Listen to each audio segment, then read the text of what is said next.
This KFAN podcast is sponsored by Builders and Remodelers, exclusive Twin Cities provider of Elements Windows. Get the highest quality windows at unmatchable value. Visit buildersandremodelers.com for more details. Something unexpected happened after Jeremy Scott confessed to killing Michelle Schofield in Bone Valley Season 1. Every time I hear about my dad, it's, oh, he's a killer. He's just straight evil. I was becoming the bridge between Jeremy Scott and the son he'd never known. At the end of the day, I'm literally a son of a killer. Listen to new episodes of Bone Valley Season 2 starting April 9th on the iHeartRadio app, Apple Podcasts, or wherever you get your podcasts.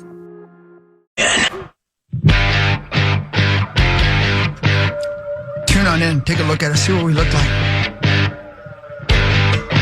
Yeah, Quantum Fiber brings us the Power Hour. That's right, here we are. KFAN.com/watch. Thank you, Quantum Fiber, your world unleashed.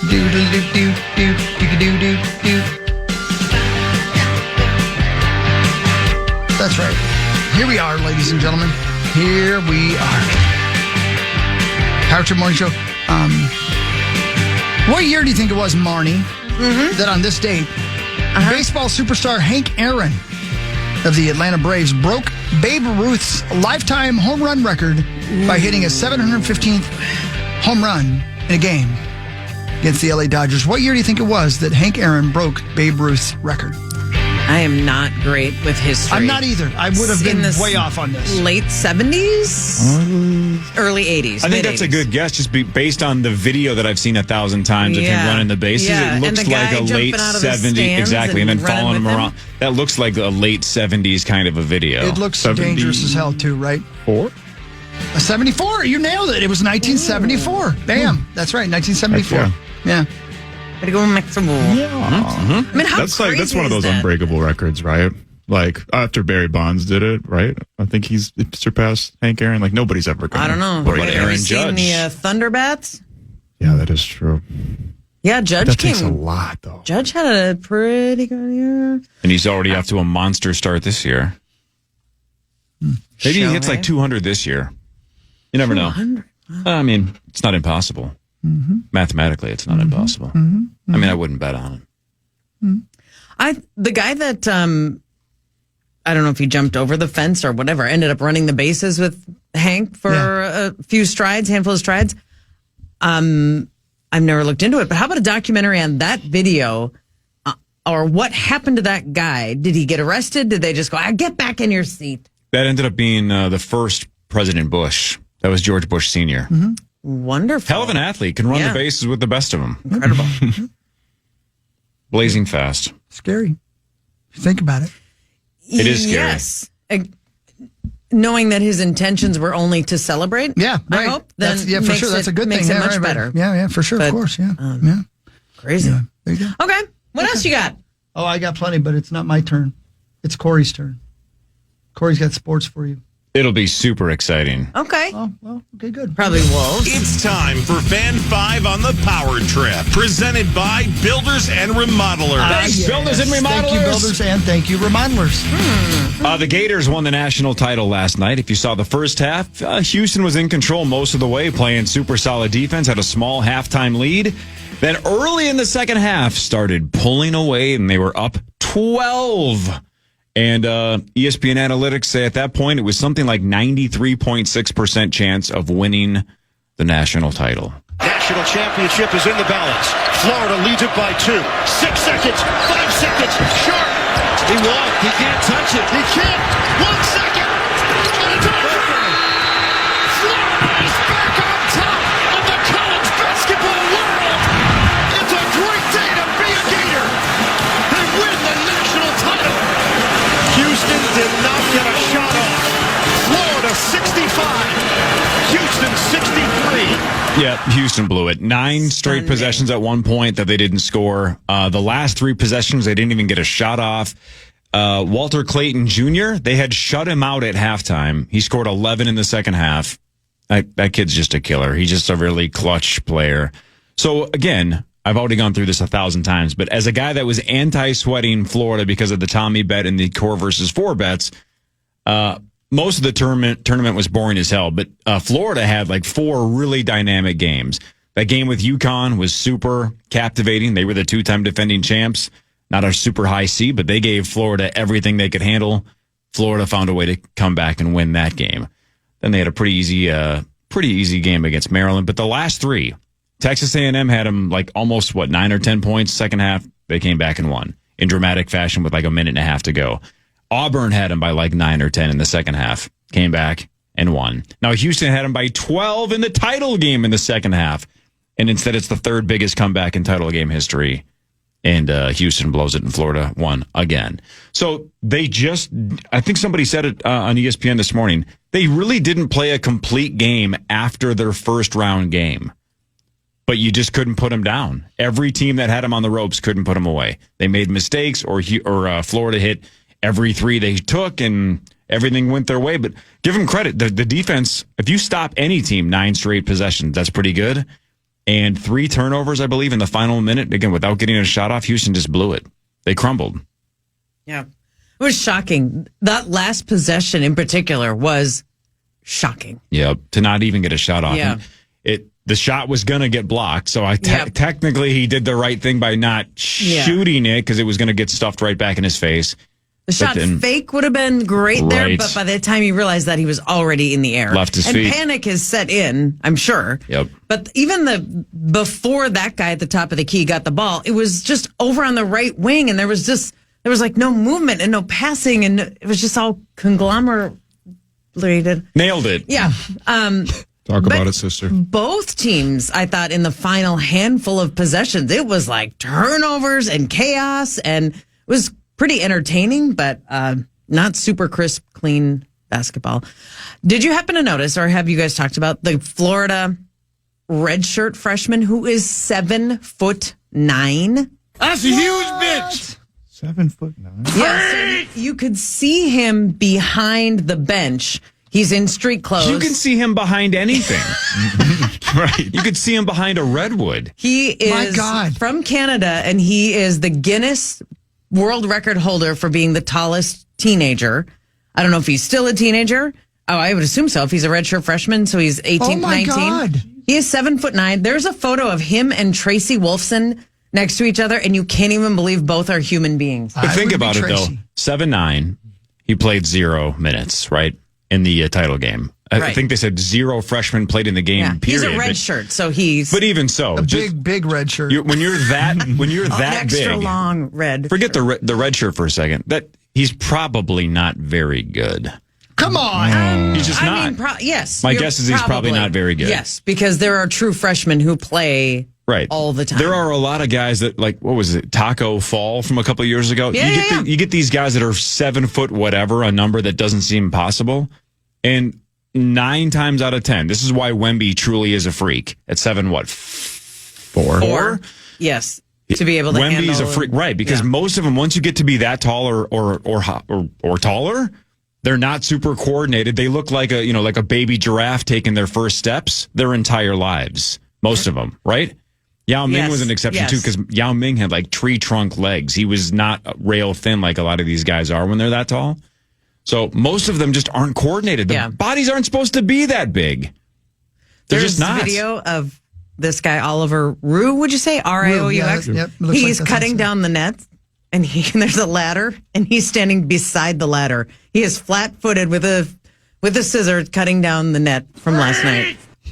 That's a big dude, man. That's amazing. Crazy. This kid he's standing beside in this picture here is 6'2". Look at that. 6'2". He got his elbow in his. Sorry. Yeah. Crazy. Did you That's see a the real Tracy Wolfson one? Yeah.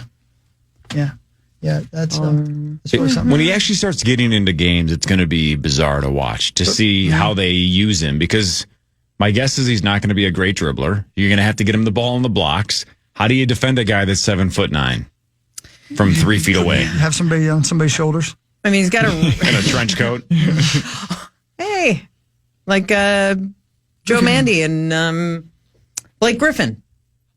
I don't You get love that those. reference, but that sounds good. Those commercials that have been on the. Oh, yes, you have. I think it's for told you? AT&T. You've not seen a Gotcha. Blake Griffin From commercial? this year? Is it this Okay, year? you're- No, I'm not. I am absolutely. I Did you don't know watch what you're talking the about. tournament at all? A little bit. It was year? boring as hell. Yeah.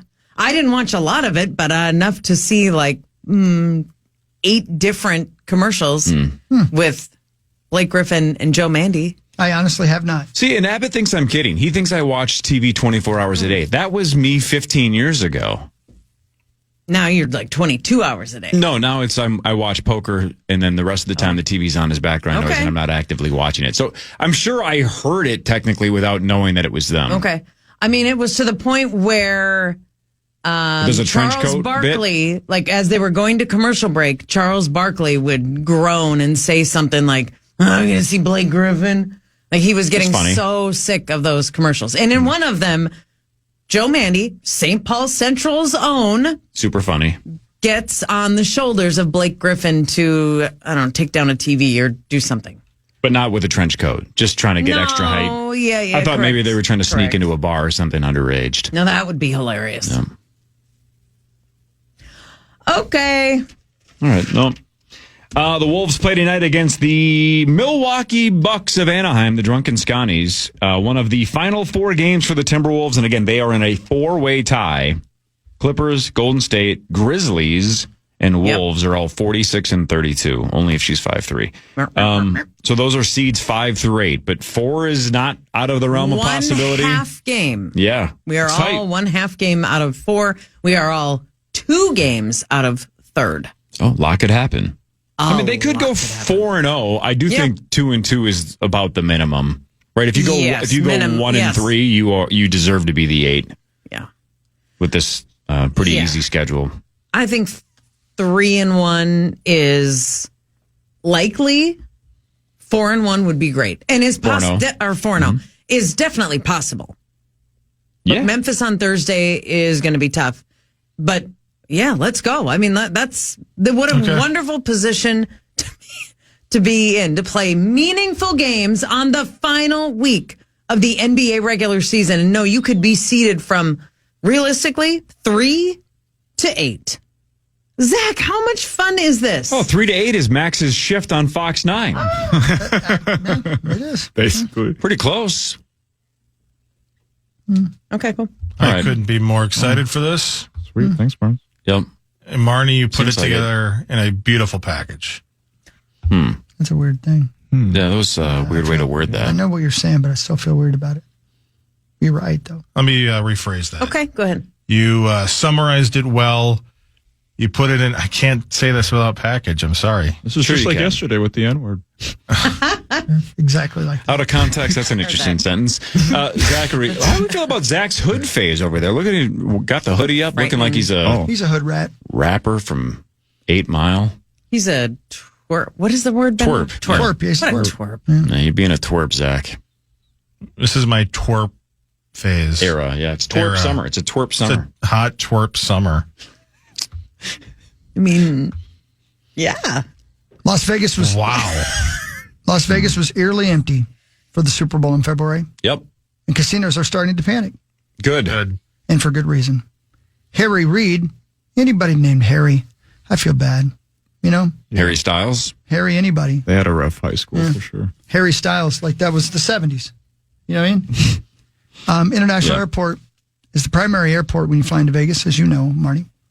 I do. Yeah. It released a report on March 27th that presented a concerning reality. International passenger traffic dropped 19.6% from January to February. Domestic traffic dropped by 6.9%. Nice. Overall, only 4 million travelers flew through the airport in the month of February.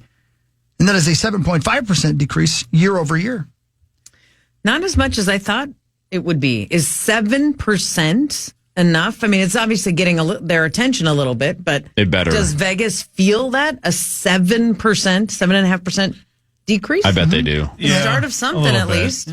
And that combined with the Canadian travel, that is dipping greatly this year. I think the prices might go down a bit here while they try to lure more domestic travelers to Las Vegas. We will see if there was a bump for March Madness. That will tell us a lot. If there was not, and by the way, I don't think it's a coincidence, the Power Trip was not there for March Madness this year. I hope they realize that. Oh, I bet they felt that. I bet they did. They felt Tommy Olson not. Yeah. I'll tell you what they felt. It was the high roller room at the Planet Hollywood. They knew that they knew I wasn't there. We're down 700%. We're going to take a trip. Details to be determined. Who's we and where are we going? All of us. Where are we going? Somewhere drivable. Mm-hmm. Day trip. So right after the show, or when everyone's finished with any obligations they have right after the show. Yeah, it rhymes with Fashionino. Yes. And we'll be back before bedtime. Should we look into like renting a van or something? A party bus? Ooh. The party bus. The party bus. Now that would be fun. That would be cool. Because then somebody could drive, like that would come with a driver, right? Yeah. I don't think we could get a driverless van. Do you have a party bus license? I don't know. You said you have a real ID. Yeah. Is that part of it? I have a class party license. A real IUD. Whoa.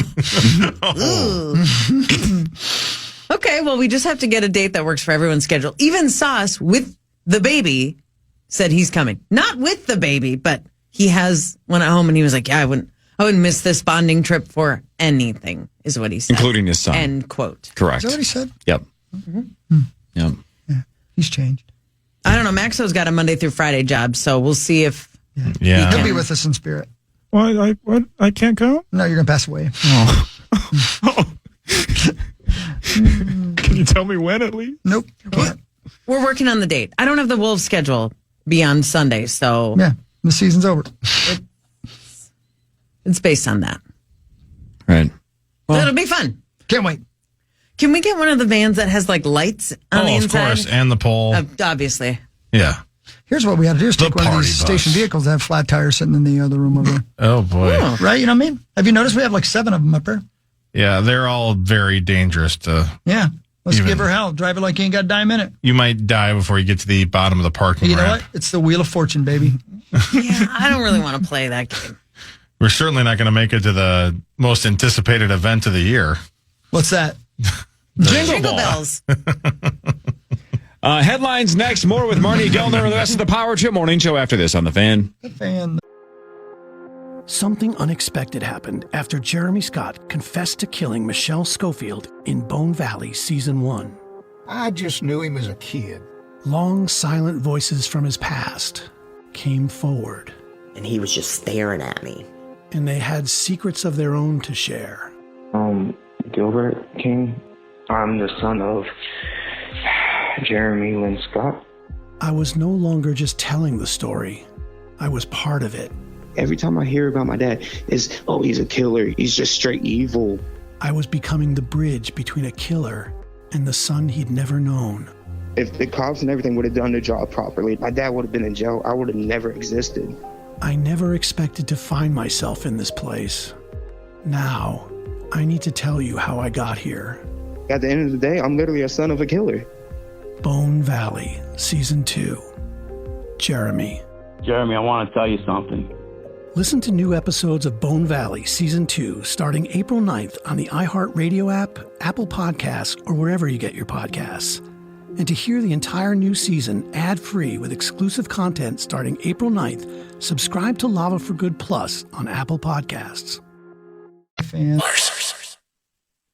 Hit the court in parlay for KFAN's Timberwolves Watch Party with host me, Zach Halverson. The Power Trip Morning Show. Catch the Timberwolves on the big screens as they face off against Brooklyn this Friday at 8 o'clock. Party with free food, prizes, and more. Get all the details now at KFAN.com, keyword calendar. That sounds fun. Bye, Max. I love you. Hi, Max. There he goes. Oh, wow. Wow. Yeah. He called you Step Marnie. It's like Step Mama. It's a term of endearment. What are you doing, Step Marnie? Love you. It's okay. She's selling houses We said now. I love you, and now everything's fine. Oh. We're All made right. up. That was quick. That was. Now it's time for Headlines. Brought to you by my friends at Wolf River Electric and wolfriverelectric.com. Go solar in 2025. Get those solar panels put on. Is it a Dire Wolf Electric? No, it's just a Wolf Electric. Okay. All right. Marnie, we talked earlier that the Dire Wolf is back. You watched Game of Thrones, correct? Yes, I did. Remember the dire wolves, right? Each kid had their own wolf or whatever. I thought it was fake. Well, the dire wolf was a real thing, but they've been extinct for a little over 12,000 years. They're so lazy. Yep. Well, a Dallas biotech company brought them back. There are 3 pups. You can see them on CNN.com. They're absolutely freaking adorable. Mm-hmm. They're amazing. I don't think we should have messed with it. Well, it's pretty fun. Did you hear that their pee-pee causes zombiness? That was the theory earlier. Yeah. Mm-hmm. So this company is working on the dodo bird, the woolly mammoth, the Tasmanian tiger. Probably. Why not? But they started with this one, and this one was not public knowledge. They hadn't announced that they were working on the old dire wolf, but the dire wolf is the first one back. Feels like we're playing with dire here. I'm all for it. I'm a fan of the Jurassic Park theory of let's see what we got here. Like it. It's amazing what we're doing here. Where are they going to live? Right now they have a 2,000 acre space undisclosed. And then they're what? secret. Do they want them to keep populating and then put them back in the wild and then all hell really breaks loose? Not sure. Great question. Not sure. I don't like it. Why don't they bring back the buffalo? Buffalo. That kind of buffalo? Mm-hmm. That's been extinct lately. Yeah. Go to North Dakota. Go to western North Dakota. Theodore Roosevelt National Park, the Badlands. I was kidding. I know. Future home of the dire wolf. I know that. They're roaming around. Yeah, I know. Well, we could put a couple of wolves in North Dakota. No one would notice. Come on. Yeah, bring back the saber-toothed cat 100%. I want one. Yep. Well, bring back the Smurfs while you're at it. Well, They had a whole colony. Can they bring back John Candy? Oh, that would be good. See, would it be worth the risk of a dire wolf or a woolly mammoth if we can bring back John Candy? Yeah, I mean, it'd probably be years of suffering till they got it right. Because you'd have to fine tune the candy. So you are against this 100%. You think this is a terrible idea? The dire wolf part. The candy part I could be talking to. They said here that if they bring back John Candy, he'd be diabetic, though. Oh. Because it's sugar-free candy. God, that's a terrible, terrible dad joke. But at least we'd have him back. Yeah, we would. You know, Marnes, it's not that long ago that humans couldn't do S, right? We were really, really dumb. And look at how far we've come. That's why I think it's amazing. We're putting people on the moon. We're sending probes to planets that are so goddamn far away, and we might send people to Mars. And now we can bring back dead species from 12,000 years ago. Remember a couple of weeks ago we talked about the French tickler mouse that they brought back. Exactly. Thought to be extinct. Yep. We'll show them. That's what we needed around here was more mice. People have been saying that for years.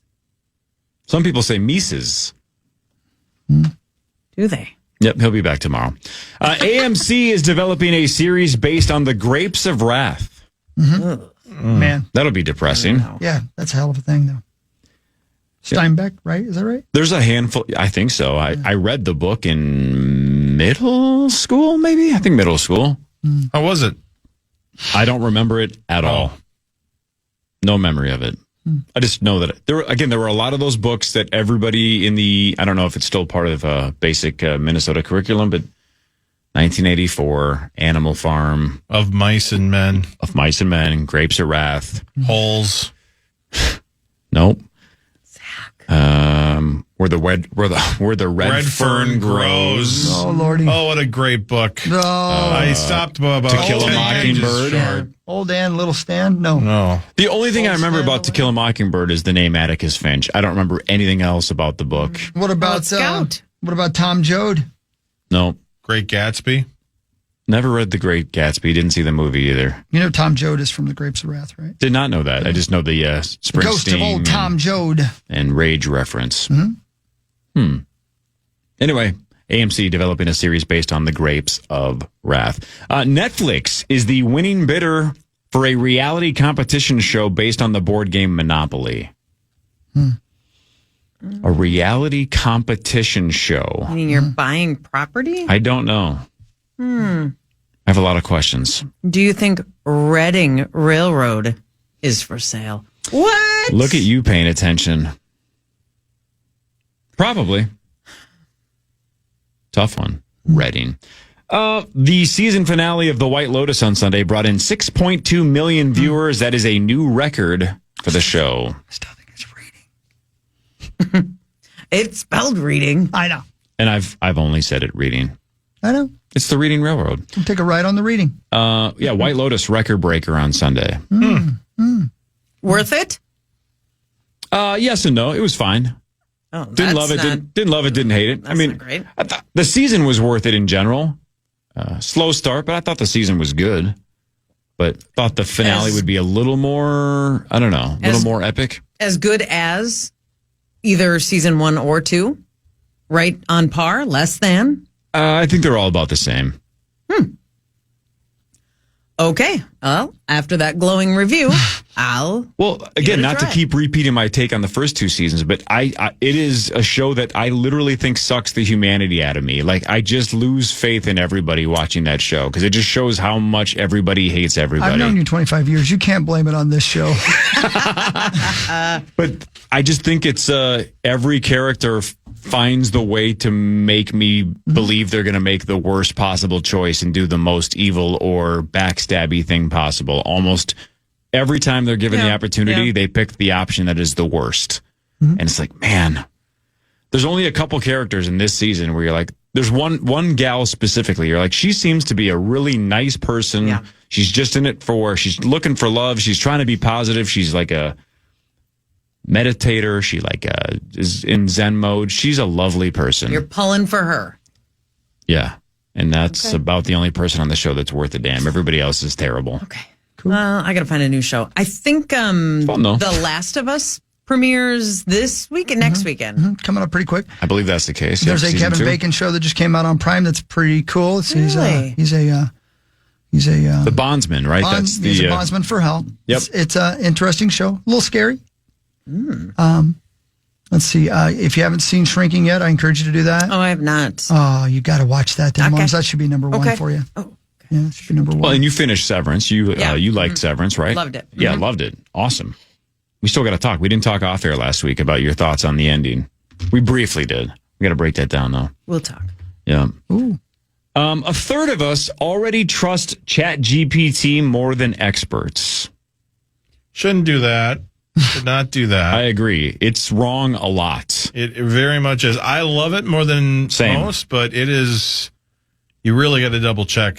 100%. It's good for idea starters or maybe getting you down the right path, but you have to fact check ChatGPT. It's wrong consistently on stuff that they shouldn't be wrong on. Still amazing. It's getting there. Yep. 35% of us would trust medical advice from ChatGPT. Oh boy. Yep, I think that's terrifying. 28% said they would trust legal advice from ChatGPT. Yeah, no. I along those lines, I got an email from a student in the metro area, kind of a generic one, asking about mentorship opportunities, someone interested in sports broadcasting. And the email... Hang on. Sports broadcasting mentorship? Is this a female 18 to 24? Probably. Then I know somebody who's interested. Forward that one to... Anyway, I'm not going to read it, but it begins with Dear Marnie Gellner, which I thought was odd. And it ends with best regards, your full name. Oh no! Oh. Whoops! So they didn't. They had AI write it, and they didn't. They meat sauced it and didn't put their own name in there. So I happened to be reading this when my daughter was there, and she, I don't know how if you screenshot it or what, she put it into the same website that teachers use at school to make sure you wrote your own report, and she showed it to me. It said 100% AI generated the whole thing. I mean, it literally says best regards, comma, your full name. You guys have never known anybody named Yorful? Yeah. I mean, Yorful Nami? Yeah. Miss Name is not gonna go far if she keeps doing that. I don't want to say this person's name because I don't want to throw this person under the bus and get this person in trouble, even though this person can't get in trouble anymore. However, oh my God, are they? That's weird. It would make sense if you knew who I'm talking about. But the point is I know there are programs, like you just said, where teachers can run a series of text through this scan, and then they can say the percent chance that this was written by AI. Well, what I've been told is there are essentially programs for those programs for those programs. So students can basically say like, oh, I'm at 37%. Well, then rewrite it again. And they keep altering the text until it's at a number that's like 4%. And then the teacher will be like, oh, there's only a 4% chance this is AI. This is fine. So again, the cheaters are always one step ahead of the teacher. So the teacher's going to be like, you can't put this one past me. Yeah, you can. You really can. It's not that hard. You got to sign your name. Though. And just like I said, ChatGPT is a good way to get things started. Think of when we had to write a 10-page paper. We had to write it. Mm-hmm. Think of even if it's AI generated. If you just have AI generate the 10-page paper, and then you go back and go, all right, I'm going to change this line and make this sound more conversational. I can change this order. Yeah. If you go back and then humanize it, you know how much time that saves you? Agreed. So that's, I think, what a lot of kids are doing. We're all going to be dumb. None of us are going to learn anything. It's going to be awful. So just have fun. It only lasts like 80 years. Man, give it a shot. Great outlook. Can I book you for a speech? Amen. Hey, you want the real stuff or you want Zach's never mind. optimism? I just booked Yorful.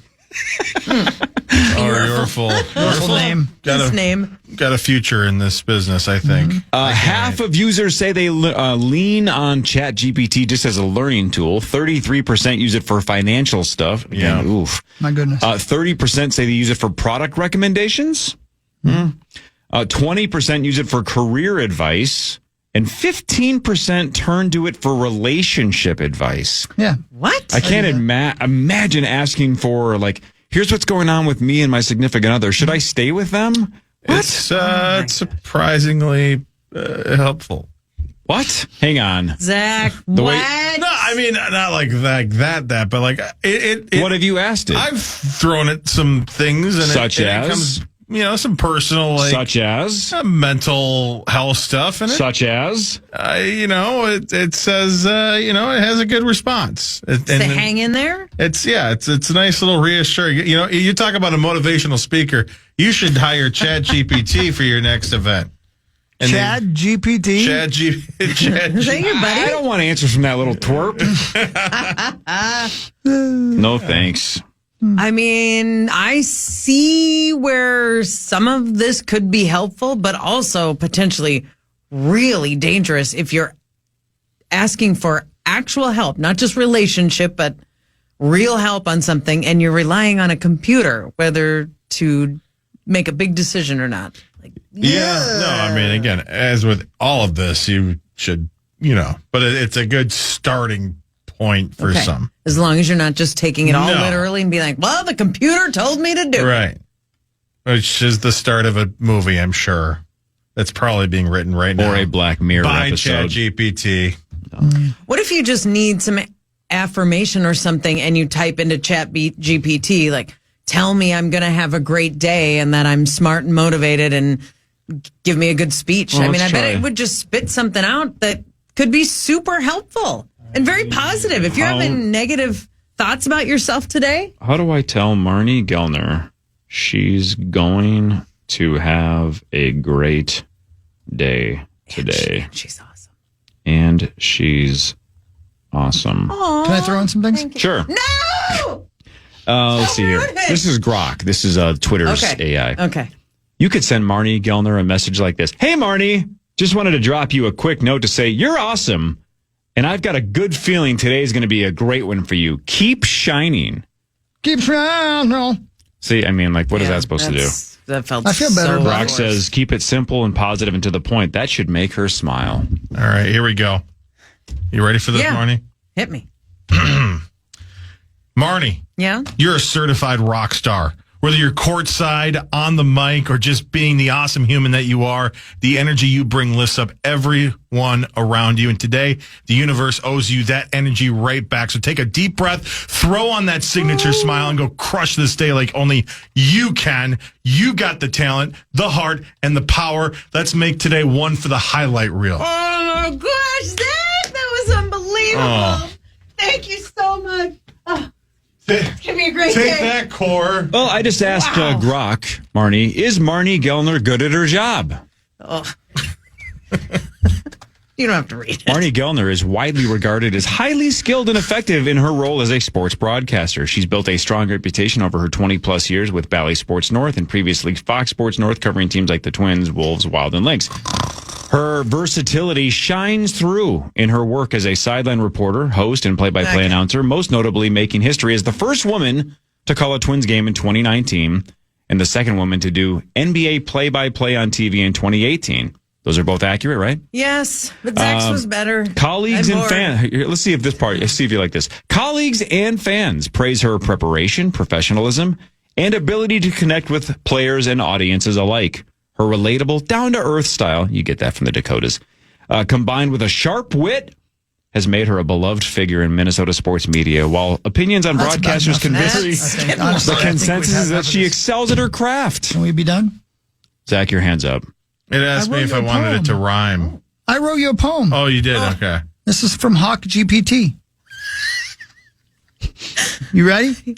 Not really. Raw dog, crawdaddy girl. What? You have the charm of a toilet bowl swirl. Uh-huh. Is that it? That's it. That's my poem. Did you start out? Did you say raw dog? Raw dog? Raw dog, crawdaddy girl. You have the charm of a toilet bowl swirl. It just came to mind. So, that's what what a gift. ChatGPT's for. Gift. Marnes, one last one. Raw dog. I asked ChatGPT, is she attractive? Oh, my God. You are a pervert. Check this out. I am? Yes. I'm the least perverted one on the show. Yeah, you pretend. But check this out, though, Till Marnes. Marnie This is what I think is interesting. So attractiveness is pretty subjective and not something I can weigh in on. But then it asks, Grok says, if you're curious about how others see her, I could run a search through Twitter and chatter online. I could dig into that for you if you'd like. I love how it basically says, I can't answer, but you want me to Google it for you? Let's not do that. No. Anyway. So interesting. According to Grok, attractiveness is subjective. Weird. Yeah. Let's end it there. Yeah. But thank you for the poem. I've never had anyone write raw dog, and toilet bowl swirl in the same line. Well, you haven't heard my raps. Marnes, I don't know if you heard, I have this side hustle called Initials, right? Yeah. Love it. ChatGPT, honestly, if you are a small business, I highly recommend, though, it helping you brainstorm. That's kind of crazy how good it is for stuff like that. Like, hey, I have this and I'm trying to do this. How do I do this? Yeah. It can give you 10 ideas. Mm-hmm. And even if 8 of them are terrible, 2 of them, you're like, well, damn, I hadn't thought of that. That's kind of cool. So, again, I just think it's a good kickstart idea machine for now. I agree. While it continues to be pretty inaccurate. But it's an idea generator. I've used it. I actually used it for the first time flying home from Miami with the Timberwolves. I was sitting next to Jim Peterson, and it was... Okay. And it was a Saturday, and I had an event to go to that night where I was presenting Leah B. Olson with an award, one of the loveliest people in the world. So I was writing this speech, and he's sitting beside me, and he could see me like using a Word document, and I'd go to the thesaurus. Like, I'm looking for another word for beautiful or lovely or whatever. And he's like, why don't you use ChatGPT? I'd never used it. I did right there. He showed me where and typed this in, and I used it the entire rest of the hour or whatever it took me to write that speech. And I've used it since for the same thing. I still wrote it, but I was just looking for what's another way to say someone is lovely? Yep. And just like that, it was an idea generator. And I was like, holy cow, this thing is excellent for stuff like that. Well, just I like thought it was this. Fantastic. Here's another poem about you. Oh, jeez. This directly came from ChatGPT. Oh, turd. You vile, disgusting thing. You make my stomach churn and sting. But alas, in the end, you must go. down the drain where all turds go. That's about Boy, me. this guy's a creepy perv. ChatGPT. Yeah. I said write a poem about Marnie. I spelled Marnie Turd. Zach, your hand's up. I asked ChatGPT to do 6 initials game clues for Marnie Gellner. Mm-hmm. Clue number 1, she's been on TV and radio. Clue number 2, she might recognize her from Bally Sports North. Now it's FanDuel. Yeah. She made Timberwolves and Lynx history as the first woman to do play-by-play. A KFAN favorite, often heard laughing with the Power Trip crew. She called Joe Ryan's 2021 MLB debut for the Twins. And number 6, she's a Minnesota broadcasting icon. Marnie Gellner. That's subjective, but Man, ChatGPT loves you. I'm going to ask her to write something mean.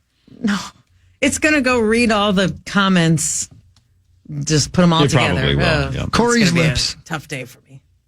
No. It's a poem called Corey's Lips. I don't know who wrote this. Wasn't me. Corey's lips are what a sight. Like fish that swim with graceful might. Right. Pouty, plump, and full of charm. Offend expression, soft and warm. Charm and warm don't rhyme. It's like a slant rhyme. Yeah. Close It's a enough. slant rhyme. I don't like it. It's racist. It's gross. So if you see him on the street with lips so fishy, soft, and sweet, just know they're more than what they seem. A masterpiece from the deep sea dream. You're welcome. This thing doesn't like you. And I don't like the way it talks about you. Well, ChatGPT thinks you are a wriggling smile. It probably sourced information from Reddit and realized that I'm not likable. I don't know, man. It says here that you have offend expression, and somehow that does feel... That's pretty close. It feels very detrimental to you. Do you remember the Friends episode where Joey has to write that recommendation letter to try to get a baby for Monica and Chandler, and he uses a thesaurus essentially for the entire thing, so then he actually signs the note, Baby Kangaroo Tribbiani, instead of Joey? That's essentially what ChatGPT does for thesauruses. It's amazing how much Friends can translate to different parts of your life. I can find a Friends or Office reference out of almost anything. It's really something. You do it all the time. And I'm being, I mean, it is like they were writing so much about your existence. It's just like, I'm always frustrated with myself, again, that I can remember that stuff without even hesitating. That's what I mean. But I don't recall, like you just said, did Steinbeck write Grapes of Wrath? I'm like, I don't remember. I don't know. Like I read that book. I should know that. That's why when I'm watching like Ken Jennings on Jeopardy or James Holzhauer or something, you're like, man, these people, their recall is endless. I just don't understand how some brains are wired like that. You can access everything you've ever learned, and it's still in there. I think I'm holding on to like 15% of what I've learned. Maybe 10 tops. ChatGPT thinks you're a fish. That's pretty cool. It really does. It's like Sword in the Stone. It asked me if I wanted some alternates that might, quote, trip up even sauce. But capital, like that's the creepy thing about this. Knows. That's what I'm talking about. It hears everything, right? What it must have heard if me you say yes to that? What does it must what have does heard that me mean? say that you have fishy lips 100 times or something like that? Because it's so weird. They know. They do. Oh my God, this is creepy, man. Go ahead. This is so creepy. I asked it to write some roast jokes for Chris Hockey. Oh God. Chris releases more albums than he has working knees. What? Whoa. That's what I'm talking about. That's weird. Hockey's the kind of guy who'd break down emotionally during a NASCAR anthem and call it a spiritual moment. Well, yeah. That actually is absolutely true. Spot on. Hawk's the only guy who can go from rocking out on stage to crying during a Folgers commercial in under 30 seconds. Folgers. I did it again. Twice now. Folgers. Okay. Wow, I'm freaked out. Yeah. I remember I only really got into one fight when I was a kid. I was about 10 years old, and the kid grew up to be like 6'7", so in high school he would have destroyed me, but I got him at the right time.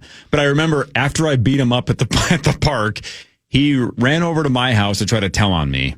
And when my mom entered the door and he was crying and screaming and basically saying, this is what Corey did. Yeah. My mom, I remember, said, Bill, you probably started it. And he did, by the way. Oh. My mom was right. And he screamed, and he goes, "Nobody understands me," which is a sad story for a sad, terrible thing. My guess is I have a lot of questions about his childhood, but he screamed and cried, "Nobody understands me. Nobody gets me." I just wish Bill was around for ChatGPT because ChatGPT understands everyone, knows everyone. No one can say that now. Nobody knows me. Nobody knows the real me. ChatGPT knows you have busted knees in 1 million albums. Yeah, but it thinks you're a fish. It's not thinks I'm a turd. You've got the fashion sense as someone who refused to upgrade from Target in 2009. My God. Not wrong. He's right. I have 12 of this exact sweatshirt. They're right. 12. I had to stop myself because this exact sweatshirt is on clearance right now on Puma.com. I almost got 4 more. I know. And I'm like, I have 12. I don't need 16. Now it's full on OCD. Zach, your hands up. Corey Coles looks like he's been training his whole life to win a staring contest with disappointment. Wow. Hey, at least I win. That's amazingly specific. At least I win. You do win. Take that, disappointment. We do the Masters bet tomorrow. Marnie, we'll see you Friday, but we'll technically see you tomorrow on the stream in the 8 o'clock hour. Right. That's right. But we'll see you Friday as well. I'll be wearing my glasses. You're the best. You are a broadcasting legend, Marnie Gellner. You are. We all love you. You're not a turd. No. And you're not a fish. Thanks. You're welcome. You're good enough. 2 unbelievable compliments. You're not a turd. You're not a fish. I'm saying it so my phone knows it. 9 to noon is next. We're back tomorrow, 5:30 to 9 on the... Something unexpected happened after Jeremy Scott confessed to killing Michelle Schofield in Bone Valley Season 1. Every time I hear about my dad, it's, oh, he's a killer. He's just straight evil. I was becoming the bridge between Jeremy Scott and the son he'd never known. At the end of the day, I'm literally a son of a killer. Listen to new episodes of Bone Valley Season 2 starting April 9th on the iHeartRadio app, Apple Podcasts, or wherever you get your podcasts.